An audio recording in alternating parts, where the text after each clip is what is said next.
Seorang pria telah terbaring di salah satu rumah sakit di Tokyo untuk waktu yang sangat lama. Dia telah terikat pada tempat tidur ini selama 3 tahun, tubuhnya sepenuhnya tak bergerak, dan hanya pikirannya yang masih berfungsi. Pria itu tidak bisa menangis, tertawa, atau mengeluarkan suara, hanya berpikir tentang apa yang terjadi di sekitarnya. Namanya adalah Ben, dan satu-satunya hiburannya adalah menonton televisi yang tergantung di dinding, yang hanya menayangkan pertandingan olahraga membosankan secara terus-menerus. Di kamarnya sering ada orang, seperti ibunya, yang sering meneteskan air mata saat melihat putranya perlahan sekarat. Malam itu, dokter mengucapkan kata-kata mengecewakan padanya bahwa penyakit Ben berkembang sangat cepat, dan putranya bisa berhenti bernapas kapan saja. Pria itu sangat takut akan kematian, tetapi dia telah menerima keadaannya dan mempersiapkan diri untuk itu.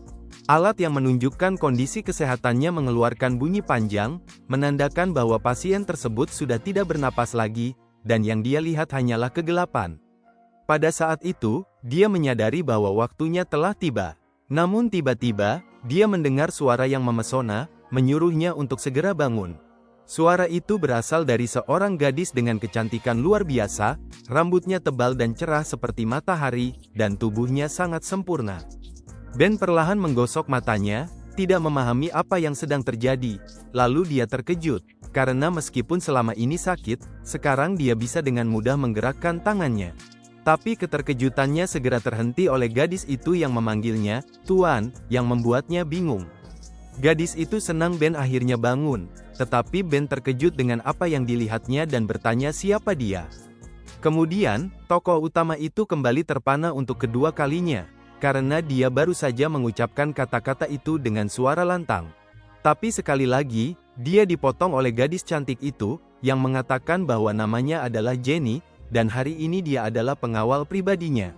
Ben tidak mengerti apa yang sedang terjadi di sini. Dia merasa malu karena gadis secantik itu duduk di atasnya, dengan pakaian yang sangat terbuka. Dengan gugup, Ben berkata bahwa dia sudah berumur 18 tahun, dan Jenny begitu cantik hingga dia bisa mengalami ereksi. Dan kemudian dia sangat terkejut. Teriakan Ben menggema di seluruh hutan, dan hanya orang tuli yang tidak bisa mendengarnya. Tokoh utama itu sangat terkejut karena dia mengalami ereksi dan merasakan sensasi yang menyakitkan di bawah sana. Semua ini terasa seperti mimpi yang mempesona. Dia seharusnya mati, tetapi entah kenapa dia malah berakhir di sini. Selain itu, penyakitnya, yang telah menyiksanya selama bertahun-tahun, tiba-tiba lenyap.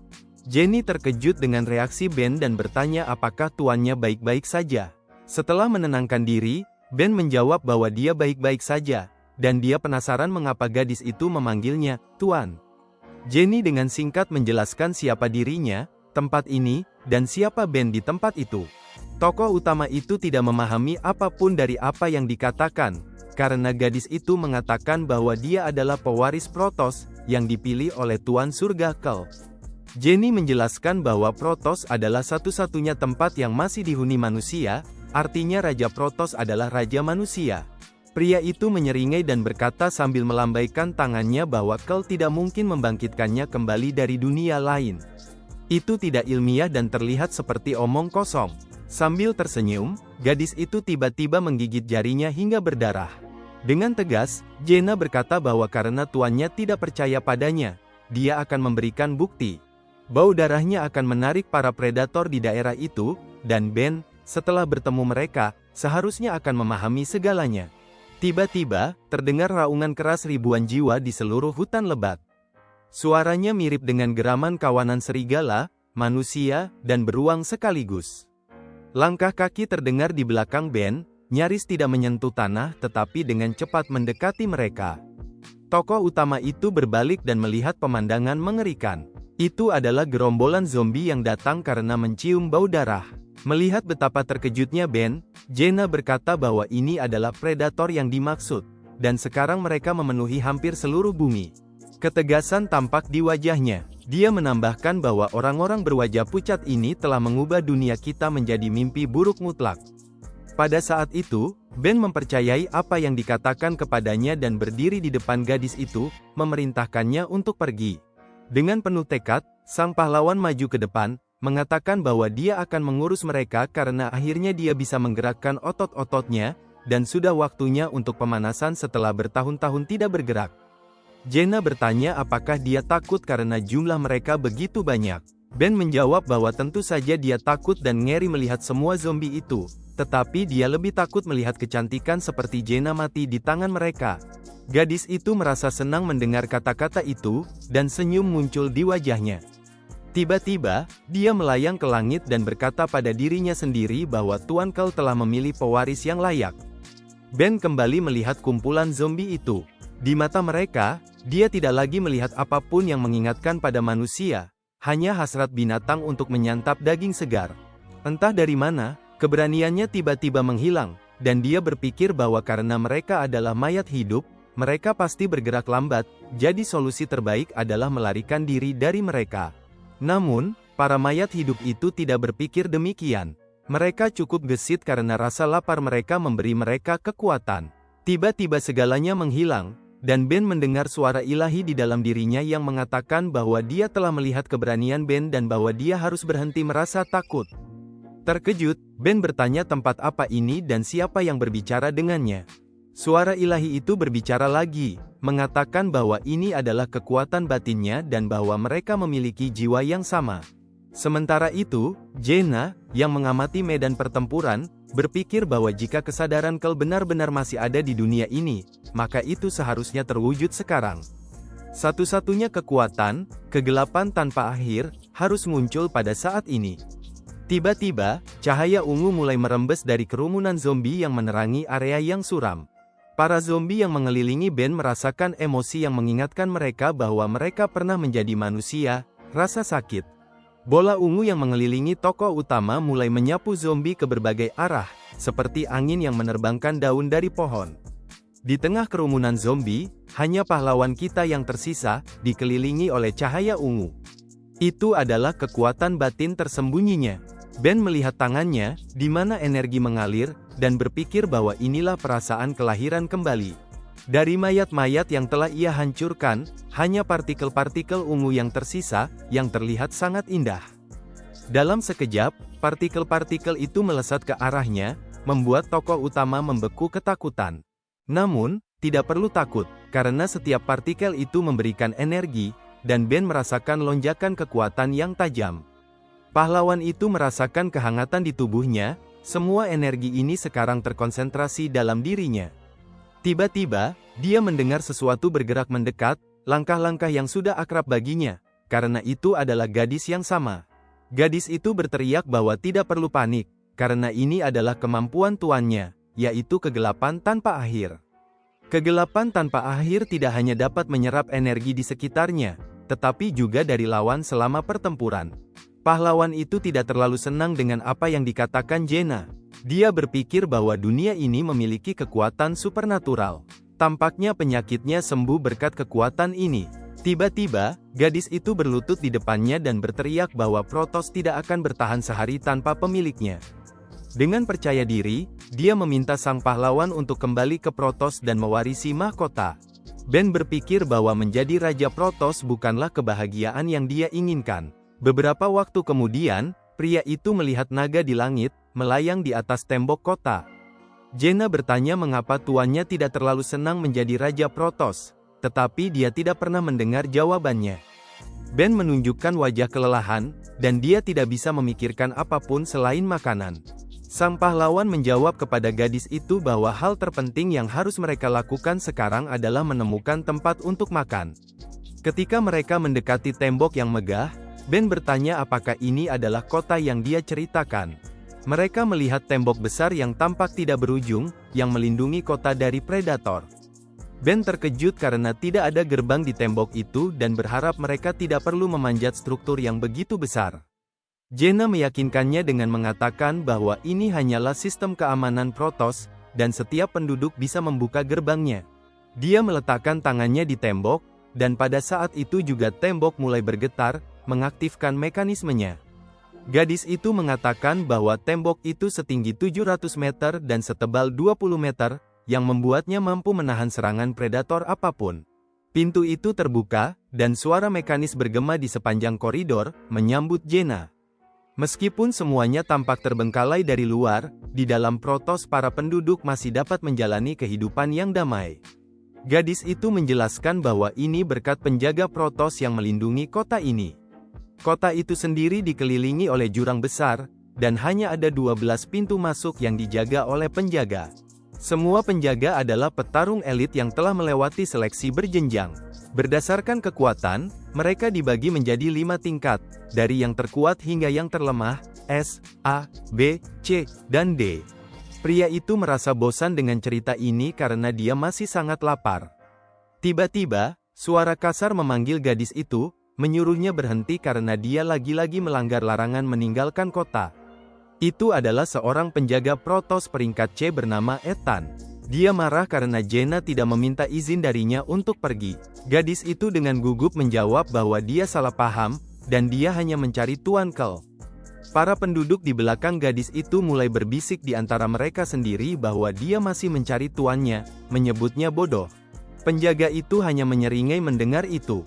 Dia berkata bahwa tuannya telah mati 3 tahun lalu dan tubuhnya sudah lama tidak ditemukan. Seluruh kerumunan tertawa mendengar pemimpin mereka, menyebabkan Jenna merasa sangat malu.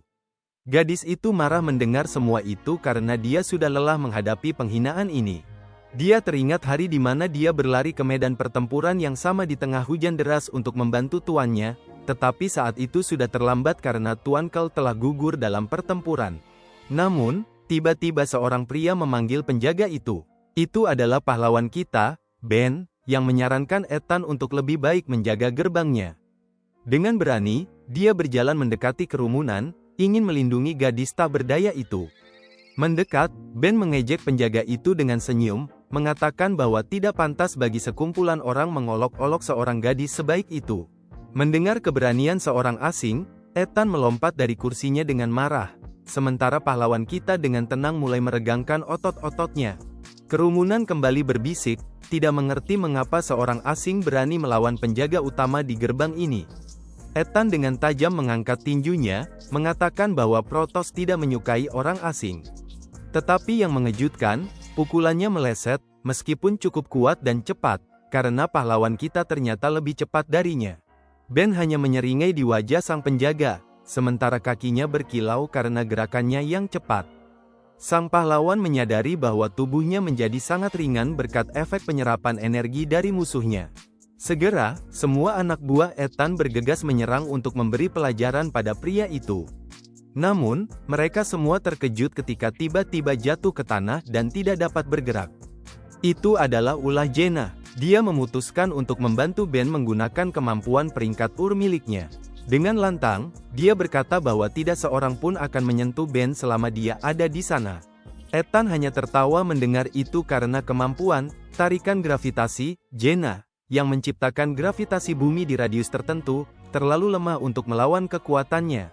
Dengan tiba-tiba, dia bangkit dari tanah, mengatakan bahwa dia tidak merasakan apa-apa, dan melangkah ke arah Ben. Dalam sekejap, dia sudah berada di atas Ben dan berpikir bahwa pertempuran ini telah dimenangkan. Namun, Ben berhasil menahan pukulan Ethan hanya dengan telapak tangannya. Dari kekuatan pukulan itu, tanah di bawah mereka mulai retak, tetapi pahlawan utama kita tidak bergeming. Ethan tidak mengerti apa yang terjadi karena pria sombong itu seharusnya kalah dengan pukulan ini. Lalu dia mulai menyadari sesuatu yang aneh, kekuatannya perlahan meninggalkan tubuhnya. Ben terkekeh karena akhirnya mengerti cara kerja kemampuan penyerapannya. Penjaga itu ketakutan dan mulai memohon agar dia berhenti, tetapi Ben memutuskan untuk memberikan pelajaran pada si pembuli. Jenna khawatir terhadap tuannya karena dia tidak sepenuhnya memahami apa yang telah terjadi, dan dia mulai memanggil Ben. Seluruh kerumunan, termasuk para penyerang yang menyaksikan pertarungan ini, terkejut bahwa seorang asing mampu menghentikan penjaga gerbang ini. Pada saat itu, aura merah bersinar di sekitar kedua pria itu, dan tiba-tiba terdengar suara ledakan. Sementara itu, di suatu tempat di Protos, di salah satu mansion, seorang pria tinggi dengan jubah beludru merah sedang menikmati anggur di balkon ketika tiba-tiba seorang gadis memanggilnya. Itu adalah seorang penjaga Protos peringkat A. Dia bertanya apakah pria itu merasakan apa yang dia rasakan. Count Dracula, penjaga peringkat S, menatapnya dengan tatapan lelah dan berkata bahwa dia merasakan kekuatan itu, kekuatan milik Kel. Ethan terjatuh ke tanah dengan tubuh lemas dan berbisik ketakutan bahwa itu adalah kegelapan tak berujung, kekuatan legendaris yang sama. Penjaga itu kelelahan dan tampak seperti mayat hidup. Dengan terkejut, dia bertanya kepada pria asing itu siapa dirinya. Ben menatap penjaga yang kalah itu dan berkata bahwa dia adalah ayahnya. Sang pahlawan memanggil Jaina, yang sangat senang atas kemenangan tuannya, dan bertanya apakah mereka sekarang bisa makan karena dia hampir mati kelaparan. Mereka dengan cepat berjalan melewati kerumunan yang terkejut, berbicara tentang betapa besar nafsu makan Ben, yang kemudian dijawab Jaina bahwa dia bisa makan sebanyak yang dia mau. Para penduduk yang terkejut hanya berbisik-bisik tentang siapa pria ini, bagaimana dia dengan mudah mengalahkan penjaga itu, dan menggunakan kemampuan yang begitu kuat. Tetapi kemudian, dua gadis muncul menghadang jalan mereka. Mereka berpakaian seindah Jaina, yang langsung terkejut melihat mereka karena dia tahu siapa kedua gadis itu dan tidak menyangka akan bertemu mereka di sini. Gadis pertama mengenakan kimono dan memegang katana panjang di tangannya. Dia bertanya apakah Jaina memiliki masalah. Namanya Leia. Gadis kedua terlihat lebih seperti seorang ilmuwan dengan rambut pendek berwarna hijau. Namanya Sarah. Ben terkejut mengetahui bahwa Jaina memiliki teman-teman yang juga seorang petarung. Jaina tiba-tiba menempel erat pada Ben dan berkata tidak perlu khawatir karena tuannya sudah menolongnya. Ben yang malu segera menyuruh Jaina untuk berhenti karena dia masih mengingat apa yang terjadi terakhir kali ketika dia duduk di atasnya. Leia terkejut mendengar Jaina memanggil pria asing itu sebagai tuan, karena sebelumnya dia hanya memanggil satu orang dengan sebutan itu, yaitu Tuan Kel. Jaina dengan penuh percaya diri mengatakan bahwa tidak ada kesalahan, karena Kel telah memilih pria ini sebagai pewaris tahta. Kedua gadis itu terkejut mendengar hal itu karena mereka, seperti Jaina, juga merupakan pelindung Kel. Ini berarti sekarang Ben adalah tuan baru mereka. Ben terdiam kaget karena sekarang ada dua gadis lagi yang akan mengikutinya di dunia ini. Setelah hari yang panjang, tim baru itu menuju ke kediaman Kel. Para gadis akhirnya memberi makan Ben, dan mangkuk-mangkuk mie habis satu demi satu. Leia dan Sarah terheran-heran dengan nafsu makan Ben. Mereka sudah lama tidak melihat seseorang yang begitu lapar. Jaina memandang Ben dengan penuh kekaguman, masih mengingat bagaimana dia membelanya hari ini. Sang pahlawan meletakkan piring terakhir di atas meja dan memberitahu semua orang bahwa dia sudah kenyang. Para pelindung baru Ben bertanya-tanya sudah berapa tahun dia tidak makan sehingga bisa menghabiskan begitu banyak piring makanan. Jaina pun bertanya apakah pria itu menyukai masakannya. Tiba-tiba, Leia berdiri dengan tegas dari meja. Sepanjang waktu makan, dia memikirkan tentang kemampuan Ben dan ingin membahasnya. Dia tidak mengerti bagaimana sang pahlawan bisa mewarisi kemampuan kegelapan tak berujung dan siapa sebenarnya dia. Leia mengatakan kepada Ben bahwa jika dia benar-benar menjadi harapan terakhir Kel, maka tidak akan ada ampun untuknya, dan hidup serta latihannya akan sangat keras. Sarah mendukung temannya dan berkata bahwa menjadi tuan bagi mereka tidaklah semudah kelihatannya. Lagi pula, Ben harus memenuhi keinginan terakhir Tuan Kel, yaitu menjadi Raja Protoss dan menghancurkan semua mayat hidup. Ben marah mendengar pengingat lain bahwa dia harus menjadi raja, karena dia tidak menginginkannya. Setelah makan malam, sang pahlawan pergi ke kamarnya, memikirkan apa yang dimaksudkan para gadis hari ini dan nasib macam apa yang menantinya. Di kamarnya, dia mulai berlatih karena dia sudah lama tidak merasakan apa itu latihan fisik akibat penyakitnya. Setelah melakukan 100 push-up, Ben mulai berpikir tentang bagaimana semua orang di kota ini terus-menerus mengatakan bahwa dia harus menjadi Raja Protoss. Tapi kenapa itu harus menjadi urusannya? Tiba-tiba, dia mendengar suara pria yang familiar di belakangnya, dengan nada tenang, mengatakan bahwa ini memang urusannya secara langsung. Ben berbalik ke arah suara itu, karena dia yakin dia sendirian di ruangan itu. Apa yang dilihatnya membuatnya terkejut. Dia tidak menyangka akan melihat pria ini di sini. Orang asing itu memiliki rambut panjang putih dan jubah berwarna emas, seperti pakaian para bangsawan. Itu adalah Raja Protoss, Kel, orang yang selalu disebut-sebut setiap kali orang melihat Ben. Sang Raja berkata bahwa Ben tidak terlalu bodoh karena mampu mengenalinya. Sang pahlawan terkejut dengan apa yang dilihatnya karena Kel sudah lama meninggal dan seharusnya tidak berada di sini. Pria anggun itu, sambil tersenyum, menjawab bahwa itu memang benar, tubuh fisiknya sudah lama mati. Namun, pada saat yang sama, jiwanya masih hidup, dan sekarang berada di dalam tubuh Ben. Ben menyadari bahwa apa yang ada di depannya saat ini bukanlah tubuh fisik, melainkan hanya roh sang raja. Kel mengiyakan hal itu, mengatakan bahwa dia sekarang sepenuhnya tidak berdaya dan hanya bisa muncul dalam bentuk roh. Selain itu, hanya Ben yang bisa melihatnya karena mereka memiliki hubungan langsung. Ben merasa marah dengan apa yang dikatakan sang raja karena pria itu dengan berani menariknya keluar dari dunia lain dan juga menempatkan jiwanya ke dalam tubuh Ben tanpa meminta izin. Sang pahlawan mendekati raja dengan penuh kemarahan, mengira bahwa roh itu ingin menggunakan tubuhnya untuk tujuan pribadi. Keteguhan Kel sangat luar biasa, dia tidak bergerak sama sekali. Dengan tenang, dia menjawab bahwa dia tidak tertarik melakukan hal seperti itu.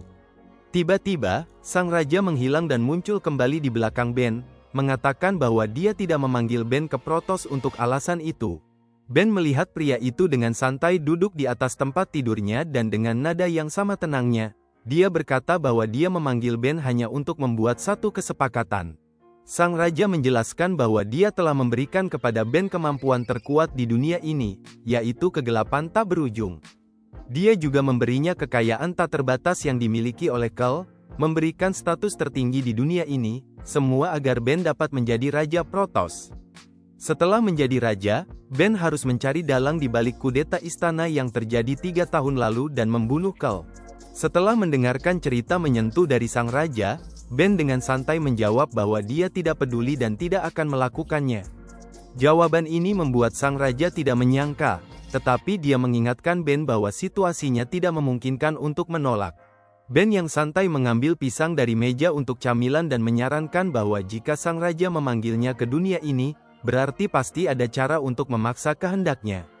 Sambil mengupas pisang, Ben bertanya kepada Kel apa kartu truf yang dimiliki sang raja untuk menaklukkan kehendaknya. Kel melompat dari tempat tidur dengan senyum lebar dan menjawab bahwa Ben lebih pintar dari yang dia kira. Sang raja mengungkapkan bahwa dia telah menanamkan segel dalam tubuh Ben yang hanya bisa hilang jika Ben memenuhi syarat-syaratnya. Mendengar ini, Ben terlihat tidak senang dan bertanya segel seperti apa yang dipasang dalam tubuhnya.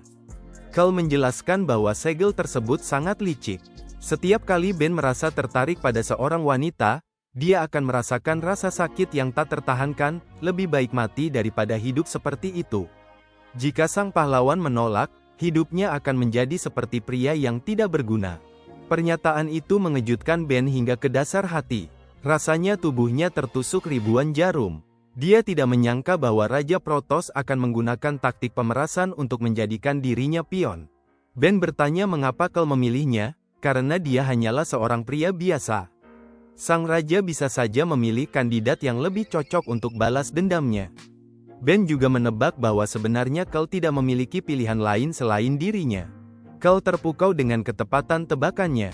Karena penyakit yang tak tersembuhkan, otot-otot Ben telah sepenuhnya atrofis, membuatnya seperti lembaran kosong, sangat cocok untuk kemampuan kegelapan tak berujung. Ben melanjutkan, mengatakan bahwa meskipun dia berterima kasih karena telah diberikan kehidupan kedua, dia adalah manusia hidup, bukan mainan yang digunakan untuk balas dendam seseorang. Setelah mendengar itu, Kel tersenyum tipis dan berkata bahwa dia sangat meremehkan Ben di awal. Sementara itu, sebuah bayangan terlihat duduk di atap rumah tepat di atas kamar Ben. Itu adalah Leia, yang terkejut melihat sang pahlawan berbicara sendirian di dalam kamar. Setelah berbicara dengan hantu itu, Ben memutuskan untuk tidur. Dia berpikir bahwa belum tentu segel itu benar-benar ada karena jika memang begitu, dia akan bangun setiap pagi dengan rasa sakit. Tiba-tiba, pintu kamarnya terbuka, dan seorang gadis yang tidak dikenal muncul di ambang pintu. Dia mengenakan celana jaring dan pakaian yang cukup berani, jaket cerah yang terbuka lebar dan kerah mencolok di lehernya. Sebagian dari pakaian gadis itu adalah sebuah minigun besar yang ia arahkan tepat ke wajah Ben. Merasa ada sesuatu yang tidak beres, Ben membuka matanya sedikit untuk melihat apa yang sedang terjadi. Pemandangan yang dilihatnya membuatnya terkejut. Di depannya berdiri seorang gadis marah yang siap membunuhnya saat itu juga. Ben menyadari betapa genting situasinya, jadi dia memutuskan untuk mencoba berbicara sebelum semuanya terlambat. Dia bertanya kepada gadis itu apa yang ingin dia lakukan padanya saat ini. Gadis cantik berambut merah muda itu bertanya apakah Ben memiliki kekuatan kegelapan tak berujung. Ben tidak tahu harus berbuat apa. Dia meminta gadis itu untuk tenang dan menurunkan senjata besar itu, tetapi gadis itu menolak dan memerintahkannya untuk diam. Gadis itu ternyata adalah Lucy, adik perempuan Kel, yang dijuluki iblis kecil. Lucy mengatakan bahwa dia tidak sebodoh Jenny dan yakin bahwa Ben telah menggunakan trik licik untuk merebut kekuatan saudaranya. Ben tercengang mendengar kata-kata Lucy. Dia berasumsi bahwa karena Lucy adalah adik sang raja, dia seharusnya menjadi pengawal pribadi seperti gadis-gadis lain yang sebelumnya dia temui. Tiba-tiba terdengar suara tembakan, dan Ben mencoba menghindar meskipun itu sia-sia. Bantal yang digunakan Ben kini berlubang-lubang seperti saringan. Karena adrenalin di tubuhnya, Ben berteriak kepada Lucy, mengatakan bahwa dia hampir saja membunuhnya. Namun, Lucy tidak menunjukkan tanda-tanda berhenti. Dia menuntut agar Ben memberitahunya bagaimana dia mendapatkan kekuatan saudaranya. Jika tidak, Ben akan berakhir seperti bantal itu. Dengan singkat, Ben menceritakan seluruh kisah bagaimana dia tiba di dunia ini dan bagaimana dia memperoleh kekuatan legendaris itu. Apa yang didengar Lucy membuatnya menangis. Dia mengira saudaranya sudah mati, dan sekarang dia mengetahui bahwa jiwa saudaranya masih hidup di tubuh Ben. Ben mendesis seperti ular dan menyuruh Lucy untuk diam, karena jika ada yang tahu bahwa jiwa Kel berada di dalam tubuhnya, musuh-musuh raja akan membunuhnya. Karena emosinya yang meluap-luap, Lucy memeluk Ben sambil memanggilnya kakak barunya. Namun, pelukan mendadaknya itu dihentikan oleh tangan Ben, yang membuat Lucy kebingungan. Namun, Lucy tidak menyerah dan mencoba memeluk Ben lagi, tetapi Ben berkata bahwa dia bukan kakaknya dan tidak perlu menempel padanya. Ben mengatakan bahwa jika Lucy benar-benar ingin membantunya, maka besok dia harus membawanya ke suatu tempat. Terkejut dengan permintaan Ben, Lucy bertanya tempat apa itu. Keesokan harinya, Lucy duduk di luar sebuah tempat yang memancarkan cahaya neon merah muda dan memperingatkan semua pengunjung agar tidak masuk jika mereka masih ingin hidup. Raut wajahnya jelas menunjukkan bahwa dia sangat malu berada di tempat itu. Lucy bersumpah pada dirinya sendiri bahwa jika Ben berani menyuruhnya melakukan hal seperti ini lagi, dia akan membuat tubuh Ben berlubang-lubang seperti saringan. Di dalam tempat itu, ada banyak gadis cantik yang bertanya kepada Ben apakah ini pertama kalinya dia datang ke sana. Salah satu gadis itu, sambil perlahan memakan buah, menyarankan agar Ben bersantai dan membiarkan dirinya menikmati suasana.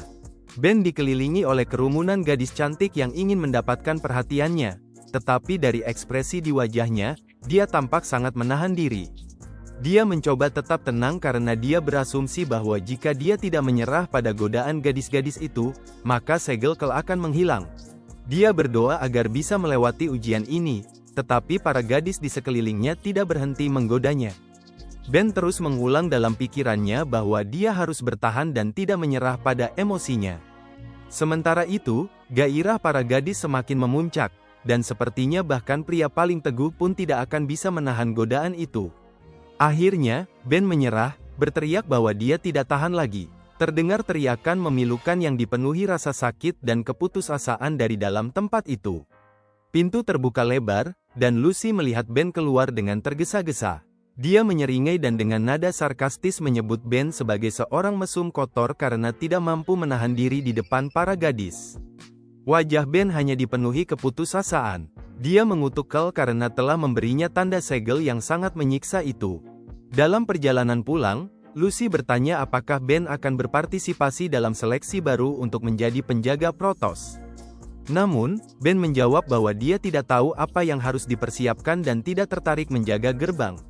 Lucy menjelaskan bahwa untuk menjadi penjaga, seseorang harus memenuhi satu syarat. Saat itu, Ben menoleh ke arahnya.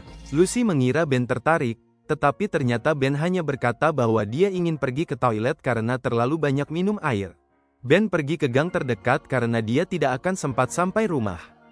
Saat itulah sebuah bola aneh, mirip dengan bola baseball, tetapi memiliki mulut bergigi, jatuh di depannya. Ben mengambilnya dan berpikir itu adalah mainan aneh yang tampak sangat tidak biasa. Tiba-tiba, bola serupa tetapi berukuran raksasa jatuh di sampingnya, menyebarkan semua tempat sampah di area tersebut. Ben terkejut melihat pemandangan itu dan tidak mengerti apa yang sedang terjadi. Bola raksasa itu ternyata adalah Asteris Demon Devourer, predator tingkat iblis, yang saat itu bersiap menyerangnya. Sementara itu, Lucy yang sedang menunggu Ben mulai merenungkan apa yang terjadi dengan kakaknya dan mengapa dia memutuskan untuk menjadikan pria lemah ini sebagai pewarisnya. Tiba-tiba, dari gang tempat Ben pergi, terdengar teriakan keras dan suara gaduh yang mustahil untuk diabaikan. Lucy memutuskan untuk melihat apa yang sedang dilakukan anak itu hingga membuat keributan sebesar itu.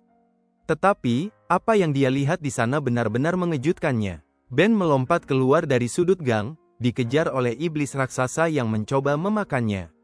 Dengan susah payah, dia berhasil menghindari serangan iblis itu dan sejauh ini masih belum terluka.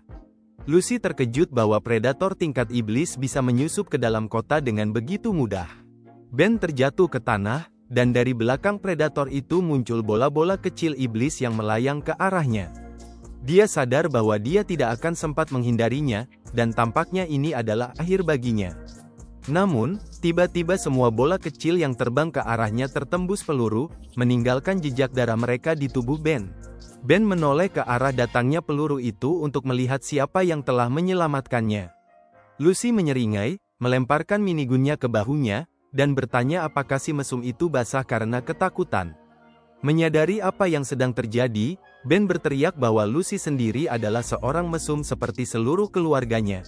Tetapi Lucy mengabaikan omelannya karena dia melihat sosok berdiri di atap rumah.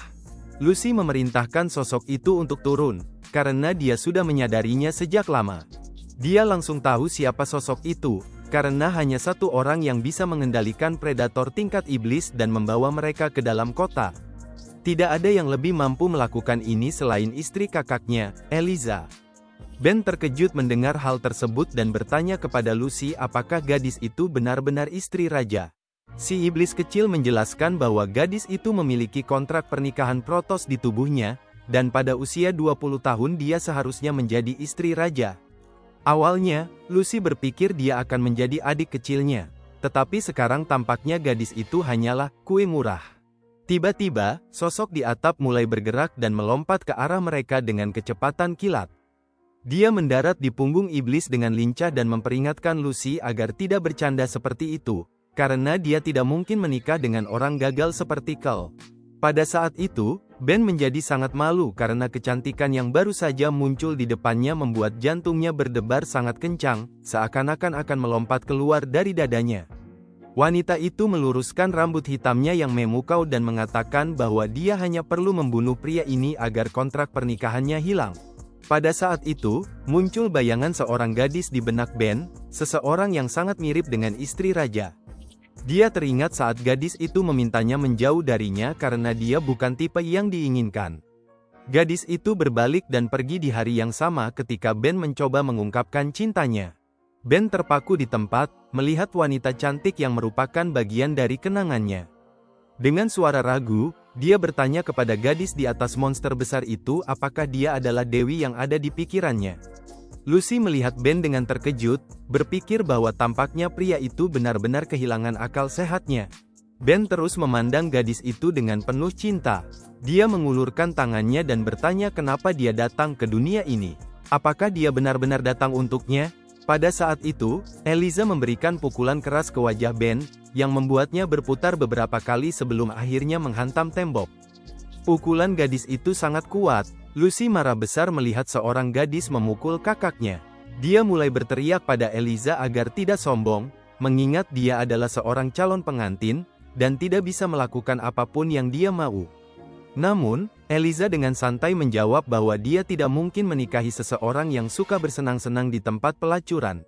Jawaban itu tidak meredakan kemarahan Lucy. Dia membalas berteriak bahwa hidup pria itu adalah wasiat terakhir kakaknya, dan jika Eliza ingin membunuhnya, maka dia harus berurusan dengannya terlebih dahulu. Tiba-tiba, mulut besar monster muncul di depan Lucy, sesuatu yang sudah dilupakan semua orang. Lucy tidak sempat bereaksi melihat betapa cepat monster itu mendekatinya. Dia hanya sempat menyadari keberadaannya tepat di depan wajahnya sebelum akhirnya monster itu langsung menelannya, menggigit senapan mesinnya hingga patah menjadi dua. Eliza berkata bahwa dia akan membunuh Ben sebelum Lucy sepenuhnya dicerna dalam perut monster itu. Dia yakin bahwa setelah pukulan keras tadi, pria itu pasti sudah sangat kesakitan. Dia segera melangkah mendekat untuk menghabisi Ben. Namun, tiba-tiba dari balik asap yang ditimbulkan oleh pendaratan Ben, sebuah tangan terulur ke arah istri raja itu. Dia hampir meraih rambutnya, tetapi gadis itu berhasil menghindar dengan cepat dengan melompat mundur. Eliza tidak bisa mempercayai bahwa setelah pukulan seperti itu, pria itu masih memiliki kekuatan untuk membalasnya. Suara terdengar dari dalam asap tebal. Itu Ben yang menyesal karena tidak bisa menangkapnya meskipun dia cukup dekat. Gadis itu dengan cepat menyadari bahwa dia menggunakan kegelapan tak terbatas untuk menangkis serangan itu. Namun dia terkejut karena dalam hanya 2 hari, pria itu sudah bisa menguasai teknik tersebut sepenuhnya. Pahlawan itu dikelilingi oleh aura dengan warna yang berbeda-beda, dan tampaknya tidak ada luka sedikit pun di tubuhnya. Dia memberitahu penyerangnya bahwa dia tidak bisa menjadi dewinya karena dia tidak mengunjunginya selama 3 tahun ini dan karena itu tidak bisa datang untuk menjemputnya ke dunia ini. Karena pukulan itu, Ben akhirnya sadar dan menyadari bahwa Eliza dan gadis dari masa lalu itu hanya sangat mirip, dan itu saja. Gadis itu menjawabnya bahwa karena dia sudah memiliki seseorang yang dia cintai, maka lebih lagi dia tidak akan menikahinya, jadi hari ini dia harus mati. Ben hanya tersenyum mendengar kata-kata itu karena dia sudah lama tidak mencintainya. Apalagi jika dia menjadi Raja Protoss, banyak gadis yang ingin bersamanya, termasuk Eliza. Dia tidak seharusnya terus bertahan padanya dan dia tidak seharusnya cemburu hanya karena dia pergi ke hotel. Akhirnya, Ben bertanya pada gadis itu apakah dia menyukainya. Dari kata-kata itu, Eliza masuk ke dalam kemarahan. Dia tidak bisa mempercayai bahwa pria itu mengatakan hal seperti itu. Dia datang ke sini hanya karena memiliki kontrak pernikahan di tubuhnya yang ingin dia batalkan. Tiba-tiba, aspal mulai hancur di bawah Ben. Dia menyadari bahwa Eliza telah menggunakan salah satu kemampuannya. Ratusan iblis terbang keluar dari bawah tanah yang langsung mengangkatnya ke udara dan memukulnya dari segala arah. Terbang ke atas, mereka berbalik dan jatuh kembali untuk memberikan kerusakan maksimum pada pria itu. Karena kekuatan pukulan itu, terdengar ledakan keras dan tanah di sekitarnya bergetar. Eliza yakin kali ini dia berhasil menangkapnya. Dia berteriak ke arah pahlawan itu bahwa semuanya sudah berakhir untuknya. Iblis-iblis itu tidak akan meninggalkan sepotong tulang pun darinya. Gadis itu sebenarnya tidak ingin membunuhnya sama sekali. Pria itu hanya sial karena berada di tempat ini dan menjadi targetnya. Tiba-tiba, asap mulai menghilang dan pahlawan kita dengan tenang menghembuskan napas. Aura multicolor masih terlihat mengelilinginya, melindunginya. Dia duduk di dasar kawah yang terbentuk setelah dampak tersebut. Ben setuju bahwa dia memang sial dengan tempat yang dia temui. Eliza terkejut. Dia tidak bisa mempercayai bahwa kali ini kekuatan legendaris melindungi pria itu. Dia juga terkejut karena iblis-iblisnya sekarang terlihat seperti mayat yang layu. Sementara gadis itu mencoba memahami apa yang telah terjadi, pahlawan itu sudah bergerak menuju ke arahnya sambil berkata bahwa sebenarnya dia tidak berniat menjadi Raja Protoss. Semua orang mendesaknya untuk menempuh jalan tertentu, tetapi tidak ada yang bertanya kepadanya apa yang sebenarnya dia inginkan. Dia sudah mati sekali dan hidup ini adalah hidup yang Ben putuskan untuk dijalani untuk dirinya sendiri. Kata-kata pahlawan itu mengejutkan Eliza, tetapi pada saat itu terdengar suara di sampingnya. Di dalam demon yang menelan Lucy, terdengar suara seorang gadis. Dia bertanya pada Eliza apakah dia tahu mengapa si demon kecil menggunakan senapan mesin. Semua itu karena kekuatan gadis itu terlalu besar dan jika tidak dikendalikan, tidak ada yang tahu apa yang bisa terjadi pada orang yang tidak bersalah. Kedua petarung itu terkejut dengan apa yang mereka lihat. Eliza berpikir bahwa gaya kompresi demon ini mencapai 2 ton dan dia tidak bisa membuka mulutnya. Tiba-tiba, Lucy berteriak bahwa ini adalah kekuatan peringkat kami. Dengan mengubah sel-selnya, kekuatannya menjadi tak terbatas. Gadis itu terbang keluar dari mulut monster seperti dari meriam dan menuju ke arah Eliza. Jika dia terkena pukulannya, itu akan fatal. Tanah di bawah kaki istri raja itu terbelah menjadi potongan kecil karena kekuatan pukulan Lucy, tetapi Eliza masih berhasil menghindarinya. Dia cepat-cepat memanjat ke atap bangunan menyadari bahwa dia telah sangat meremehkan keduanya. Ben terkejut melihat betapa cepatnya temperamen Lucy, meskipun setelah apa yang dia lakukan pada bantal, itu tidak mengherankan. Eliza tahu bahwa dia tidak bisa mengalahkan mereka dalam jarak dekat, jadi dia memutuskan untuk menggunakan salah satu kemampuannya karena keduanya berdiri begitu dekat satu sama lain. Matanya berubah seperti 2 bulan biru dan wajahnya menjadi sangat tegang. Pahlawan kita berpikir bahwa gadis ini berlari terlalu cepat dan mereka perlu memikirkan sesuatu untuk mengejarnya. Sebuah bola biru besar muncul di belakang punggung Eliza yang menerangi seluruh area sekitarnya. Itu adalah kemampuan bulan biru. Ben dan Lucy menyadari bahwa mereka tidak bisa bergerak lagi dan seolah-olah pikiran mereka tidak lagi milik mereka. Kekuatan bulan biru peringkat SSR, hanya dengan melihat ke mata Eliza, dia bisa mengendalikan predator lemah. Tetapi jika dia menggunakan cahaya bulan, kekuatannya meningkat secara signifikan dan dia bisa mengendalikan orang untuk waktu yang singkat. Tiba-tiba dari belakang terdengar suara pedang yang ditarik dari sarungnya dan seseorang dengan cepat mendekat. Eliza hanya sempat melihat kilauan pedang di depannya. Dia sadar bahwa dia tidak akan punya waktu untuk menghindar. Pahlawan kita merasa tubuh mereka kembali normal. Mereka tidak bisa mengerti apa yang terjadi pada mereka. Itu adalah Leia. Dengan pukulan yang cepat, dia memukul gadis itu dan menghentikan penggunaan kemampuan Eliza. Eliza hanya bisa meludah darah yang terbentuk setelah pukulan tersebut. Tampaknya pertempuran berakhir pada saat itu. Leia dengan tenang berkata pada gadis itu bahwa jika dia ingin membunuh Ben, dia harus meminta izin darinya terlebih dahulu. Karena pukulan yang sangat kuat, Eliza kehilangan kesadaran dan jatuh dari atap rumah. Ben tidak terkejut dan segera bergegas menuju gadis yang jatuh itu. Dia menangkapnya di udara, mencegahnya agar tidak mati karena jatuh dari atap. Pemuda itu mulai berteriak kepada Eliza untuk bangun. Dia tidak ingin dia mati di sini. Tetapi pikiran gadis itu sudah kabur dan sepertinya dia sudah tidak mendengar apa yang pahlawan itu coba katakan padanya. Beberapa saat kemudian, pahlawan kita pulang, yaitu ke rumah Tuan Kel. Eliza tiba-tiba terbangun. Dia tidak mengerti apa yang terjadi karena dia pikir dia sudah mati di atap. Gadis itu melihat sekeliling mencoba untuk memahami di mana dirinya berada. Tidak ada luka di dada penuh miliknya. Eliza yakin bahwa Leia telah menusuknya dengan pedang, tetapi tubuhnya tidak tersentuh sedikit pun. Gadis itu mencoba mengingat apa yang terjadi saat itu dan mengapa pertempuran itu kalah.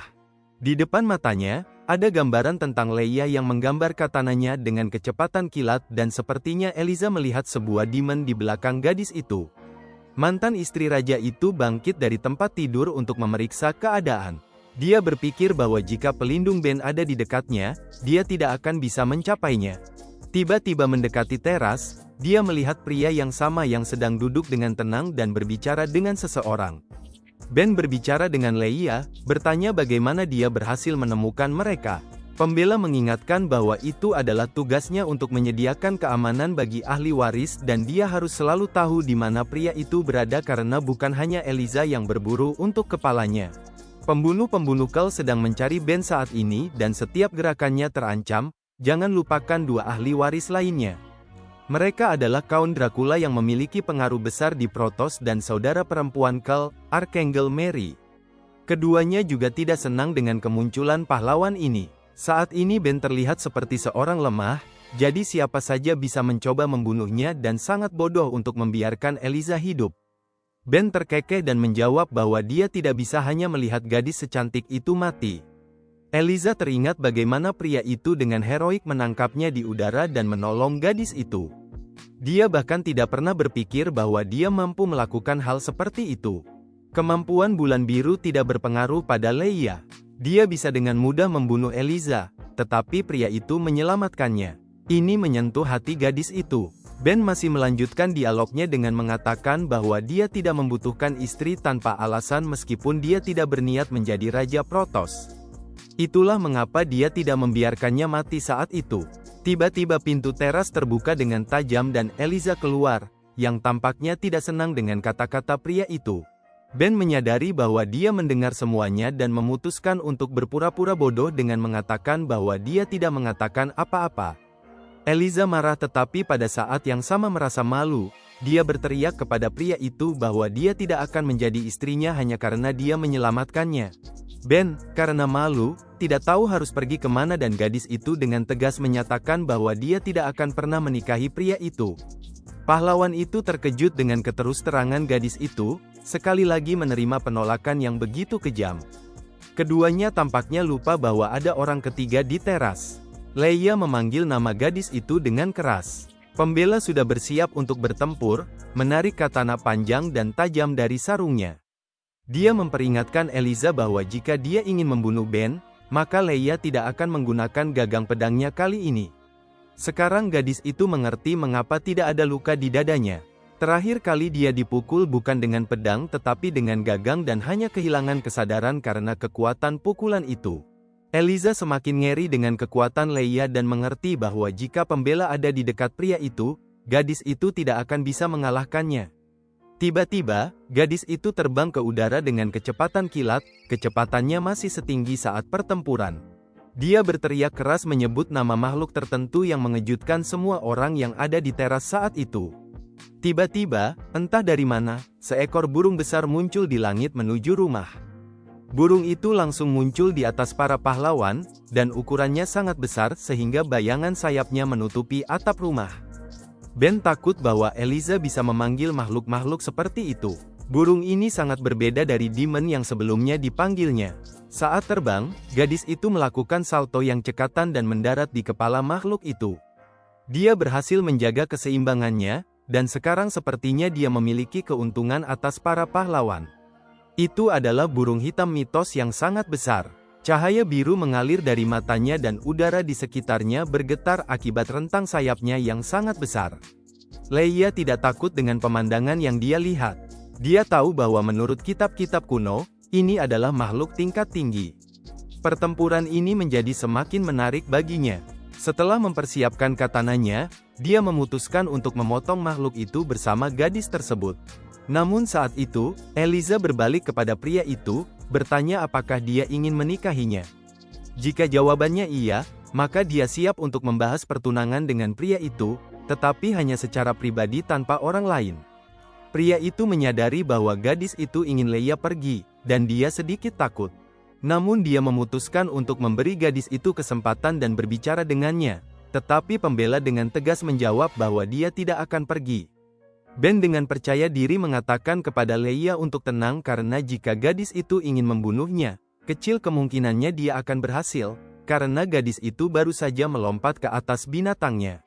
Pembela itu memandang pria itu dengan suram dan menjawab bahwa jika dia ingin mati, maka biarkanlah begitu. Dia menyarungkan katananya dan bersiap untuk pergi. Namun pria itu masih menenangkan gadis itu dengan mengatakan bahwa dia bisa membela dirinya sendiri. Beberapa saat kemudian, mereka ditinggalkan sendirian. Malam itu sangat indah dan di sekitar mereka terdengar suara jangkrik. Ben mengerti bahwa Eliza takut pada Leia, jadi dia meminta agar mereka dibiarkan sendirian. Dia bertanya kepada gadis itu apa yang sebenarnya dia inginkan.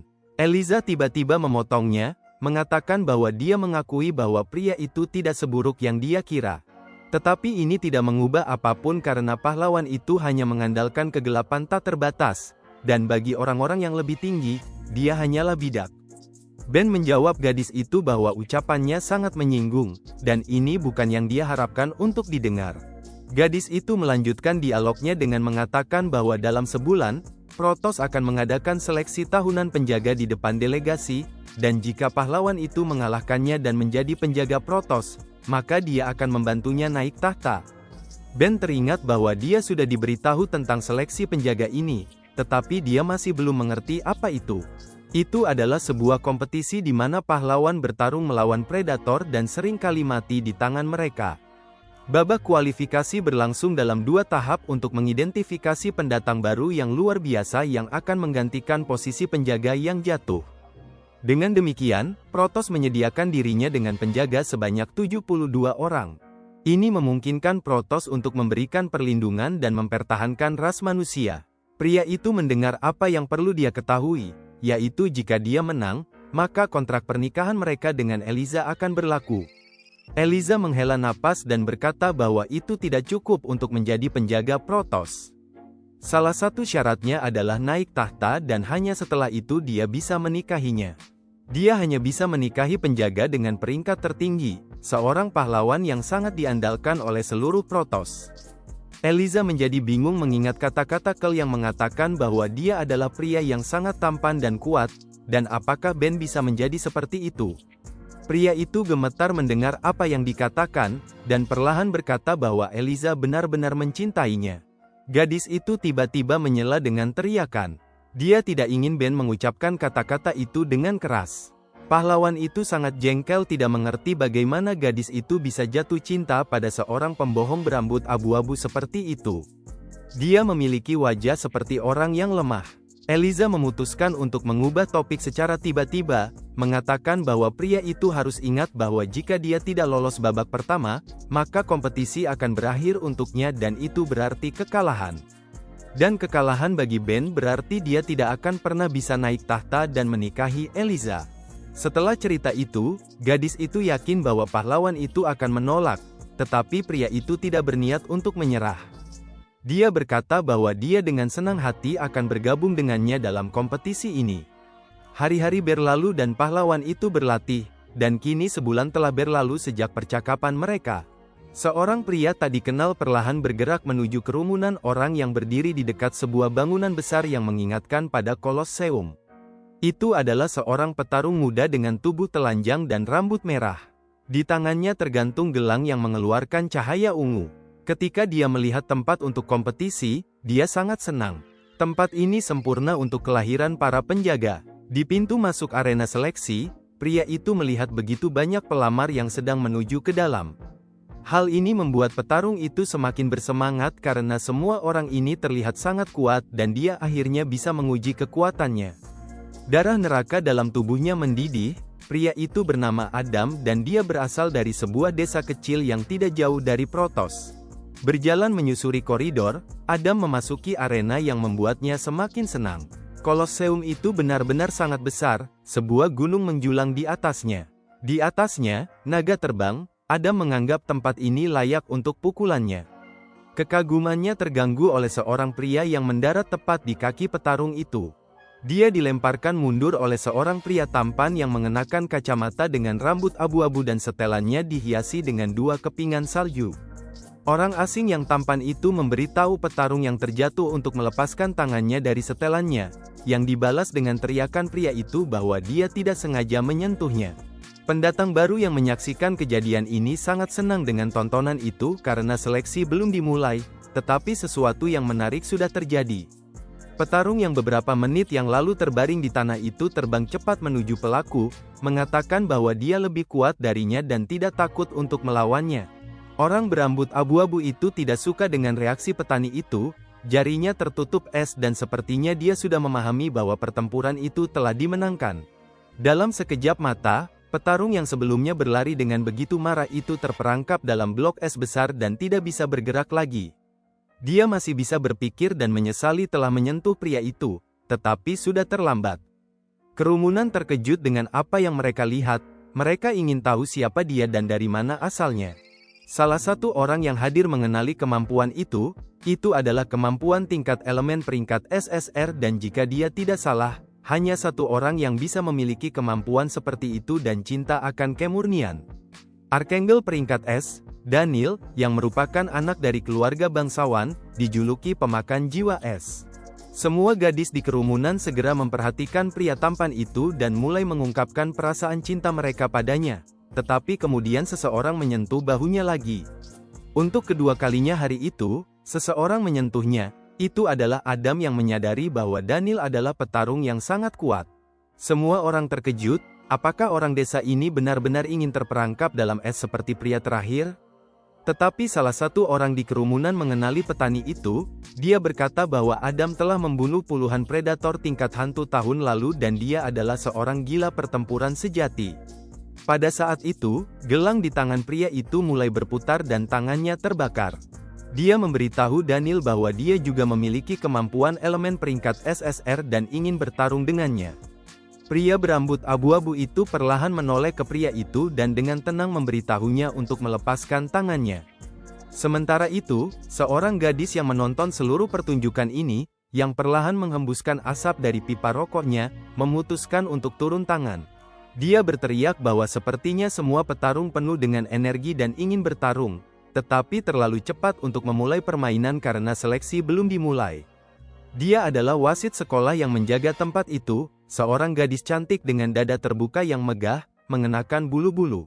Daniel tidak lagi memikirkan pria yang berani itu, dia hanya khawatir apakah orang yang mewarisi kegelapan tak terbatas akan hadir hari ini.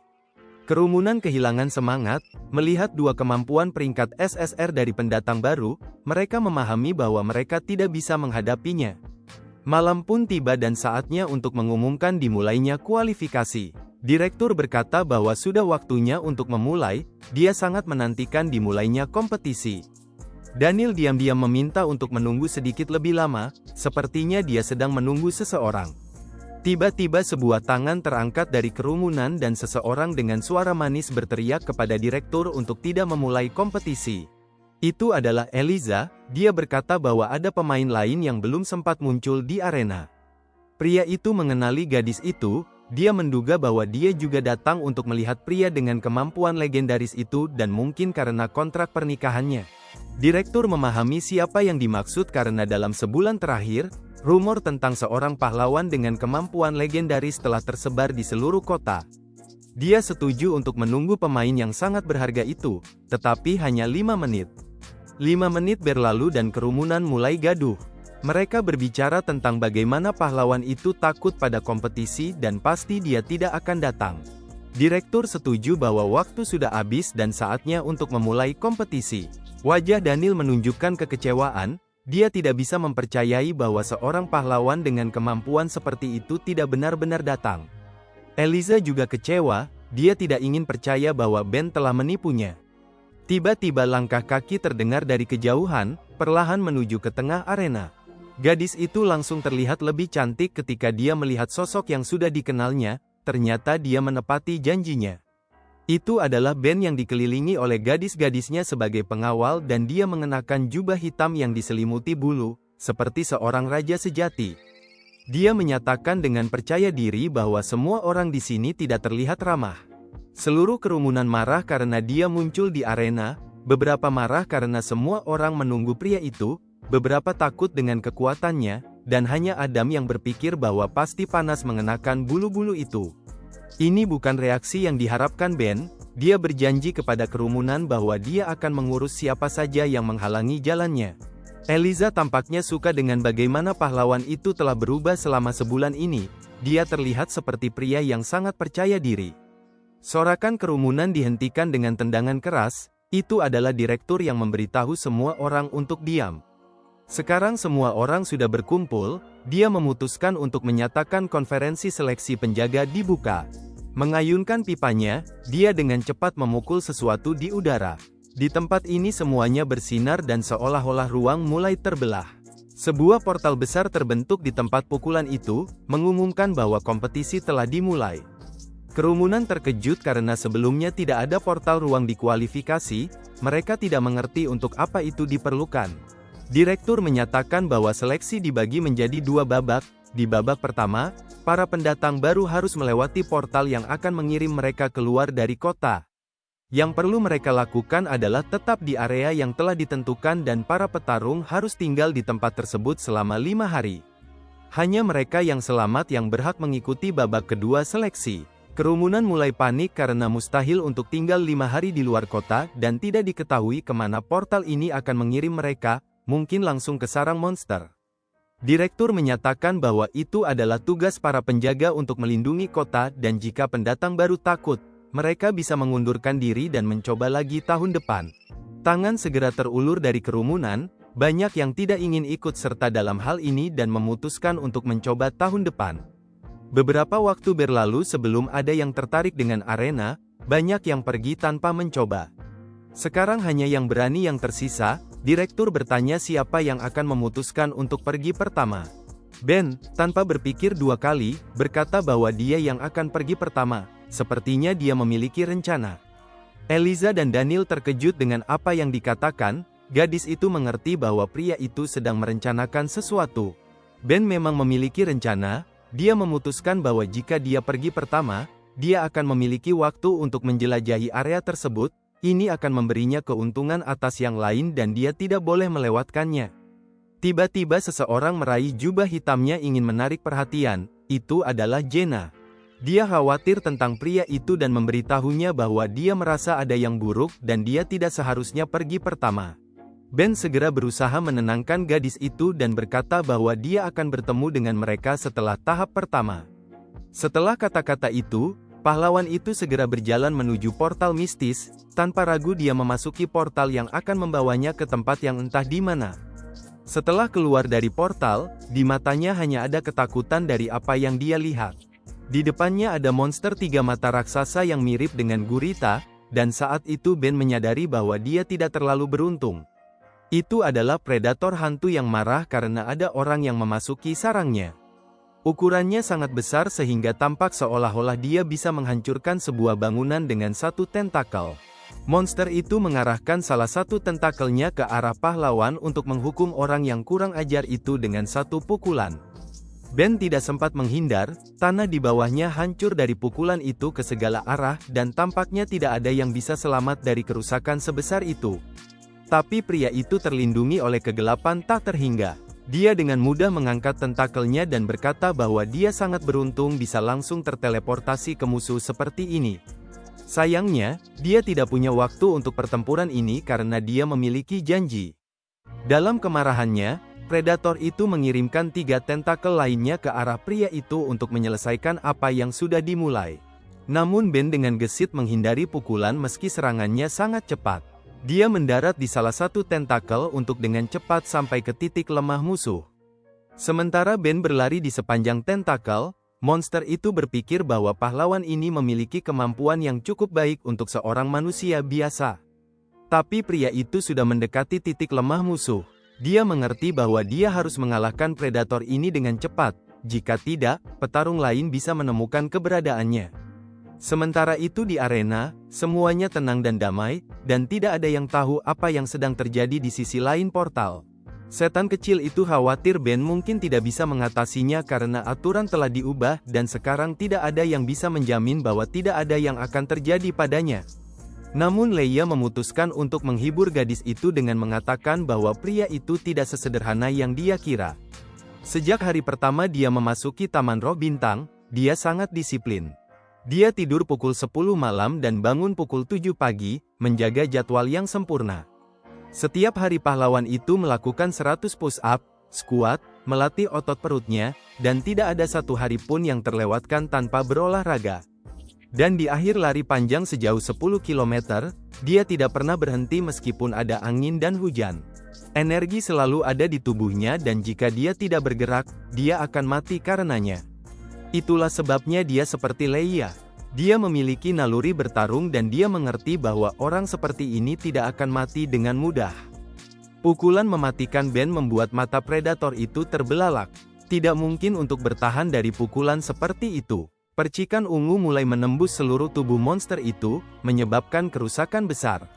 Tiba-tiba, energi ungu mulai keluar dari monster itu yang sudah pernah dilihat Ben sebelumnya ketika dia melawan mayat hidup. Dia segera menyadari bahwa itu adalah energi yang tersisa dari cumi-cumi dan sekarang dia akan menyerapnya. Tiba-tiba tangan mayat keluar dari tentakel yang tampaknya mustahil karena predator itu telah dikalahkan. Mengikuti tangan itu, muncul seorang zombie yang perlahan merangkak keluar. Ketika tubuhnya setengah keluar, dari mulut dan matanya mulai keluar asap hijau yang perlahan menyebar. Kabut ini mulai menyebar ke seluruh area. Pahlawan itu yakin bahwa dia telah mengalahkan cumi-cumi itu, namun sekarang dia tidak mengerti apa yang sedang terjadi dan kemudian berpikir bahwa mungkin predator itu sedang memberikan sinyal dan menarik monster-monster lain ke dirinya. Tiba-tiba segala sesuatu di sekitar mulai berkilau dan udara menjadi dingin seolah-olah musim dingin telah datang. Tubuh predator itu langsung tertutup es dari ujung ke ujung. Sekarang di depan Ben hanya ada blok es yang tampak seperti gunung besar. Apa yang dia lihat membuatnya membeku di tempat dan tidak mengerti apa yang baru saja terjadi. Sebuah sosok yang tidak dikenal berbicara di belakangnya dan pahlawan itu berbalik untuk melihat siapa yang ada di sana. Sosok itu berkata bahwa predator itu meminta bantuan dari jenisnya. Itu adalah Daniel. Dia menjelaskan bahwa pada awalnya itu adalah predator humanoid, tetapi ketika orang makan terlalu banyak, mereka menjadi seperti itu. Ben marah karena orang asing itu tidak hanya mengintainya tetapi juga mencuri trofinya. Mengatur kacamatanya, orang bangsawan itu menjawab bahwa jika dia tidak membantu pria itu, sekarang dia akan dikelilingi oleh predator dan pahlawan itu seharusnya berterima kasih kepadanya. Pria itu tidak mendengarkan Daniel dan berbalik, berkata bahwa dia tidak punya waktu untuk melawannya karena dia perlu mencari orang yang dijanjikan untuk bertemu dengannya.